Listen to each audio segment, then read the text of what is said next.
Honourable member for Scarborough North is rising on a point of order. I have a few. Mr. Speaker, we have had discussions amongst the parties, and I believe if you seek it, you will receive unanimous consent for the following motion.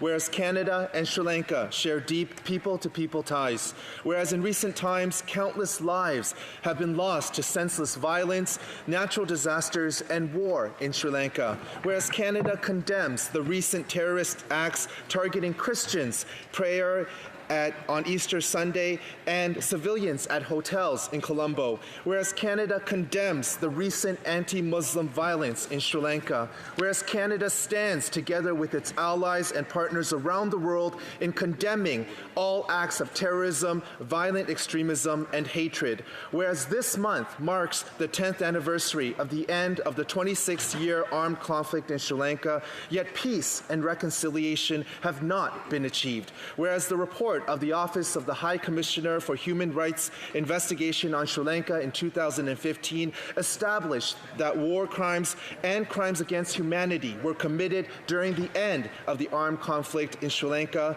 whereas truth-seeking and accountability measures are critical for realizing justice for the victims, ending impunity, and ensuring lasting peace and reconciliation. Therefore, this House, 1, extends its condolences to all the victims of violence, terrorism, and war in Sri Lanka. 2, supports the government of Sri Lanka in its efforts to pursue justice for those affected by the Easter Sunday attacks, protect the rights of religious minorities, and defend all places of worship. 3, reaffirms Canada's call for Sri Lanka to implement its obligations under UN Human Rights Council Resolution 30-1 and 40-1, and reaffirms Canada's support in advancing accountability, peace, and reconciliation amongst all peoples on the island.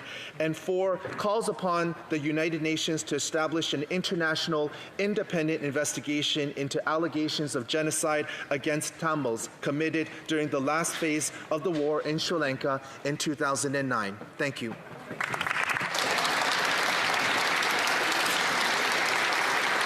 Does the honourable member have the unanimous consent of the House to move the motion? No, there is no unanimous consent.